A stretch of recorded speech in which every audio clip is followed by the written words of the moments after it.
Hey, in this video I'm going to be testing out a mobile setup, basically using a USB-C dongle, which is an Anchor one that has two USB ports, USB-C port, USB-C power delivery, HDMI and Ethernet.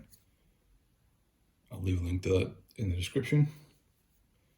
A USB-C enabled iPod, which is a 2020 iPod Pro. Basically, I'll connect up the dongle, and hopefully you can see there that the little light is on the dongle. Then I'll connect up with a USB, I think that's B type to type A, from the USB dongle to the keyboard. You can see that the iPod Pro is powering the keyboard.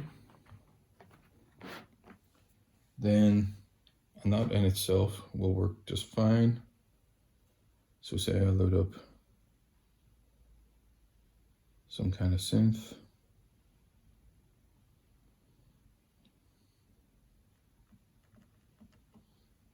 I'll need to set it as the MIDI. MPK3 is the MIDI device.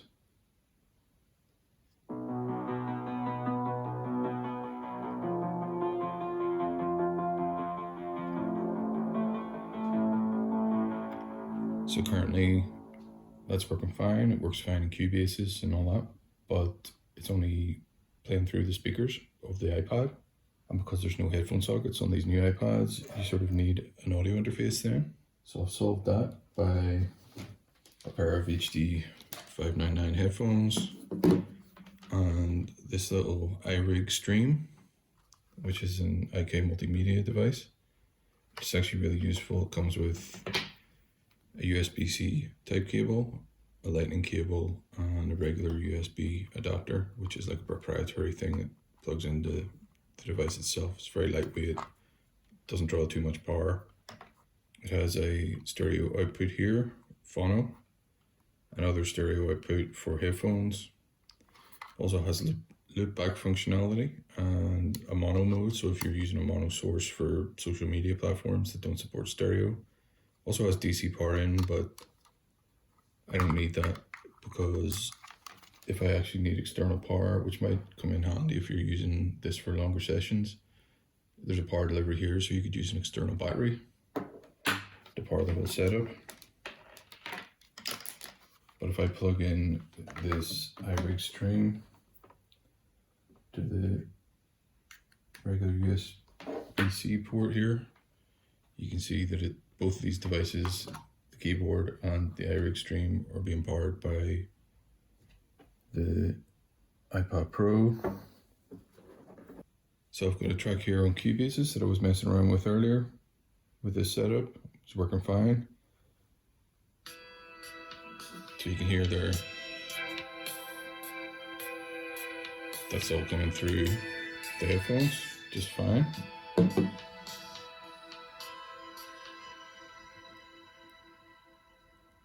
I'll have a alternative setup for this that includes a microphone, and I'll test it out and see whether or not the same setup can work. So with keyboard, a USB-C microphone, and it'll also act as an audio interface too. It has a headphone output, but you can totally use this setup without the interface.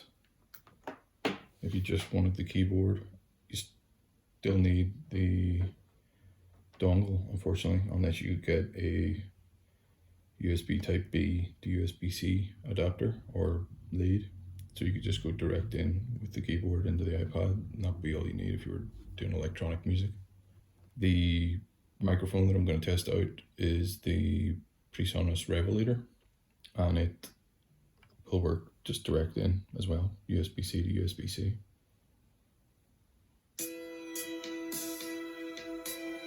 So that's it coming through just in the iPod speakers.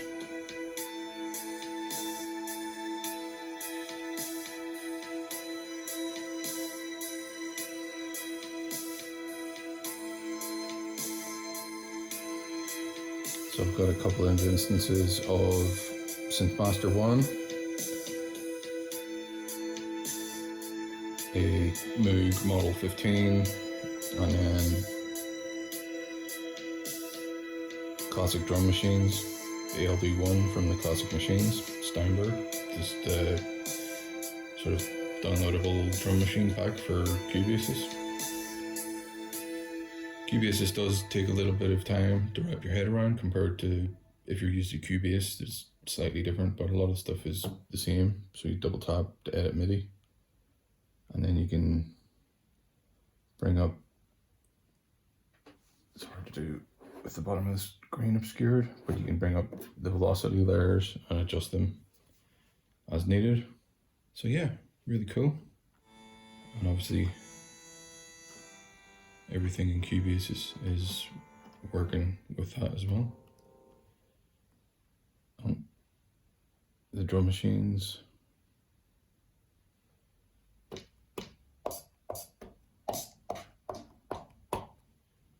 Obviously much better with the headphones. Actually works really, really well with the headphones. And the latency at the minute is set to 5.8 milliseconds. I think it was actually slightly lower when using the iRig Stream. The iRig Stream I think I picked up for about 60 quid, so fairly inexpensive. The dongle was about £30, and the IK MPK Mini was £75. But this on itself is just a really solid little mobile setup. With the microphone, you could totally, like, it might be all you need. If you were a singer-songwriter or an electronic musician or into trap or rap music, you could totally get by with all these. Like, Cubasis itself is just really cool little mobile version of Cubase. I'm impressed by it. It has a bunch of different insert effects as well. Some of them I picked up during the January sales there. So there's like an FX Pack 1, which is tape delay, stereo delay, long delay, stereo width, nonlinear reverb, and early reflections. Then I picked up the Waves bundles, which was Waves H delay, Waves L1 limiter, Waves Q10, and Waves Tune real time. So there with the microphone as well, you could use Waves Tune, and that would be a good substitute for people that want to use that auto-tuned effect. I'll maybe do a little video just testing that out to see what it's like. But yeah, I'll have another video up soon just with the alternate version of this setup. So instead of the iRig Stream, I'll be using the Revelator mic.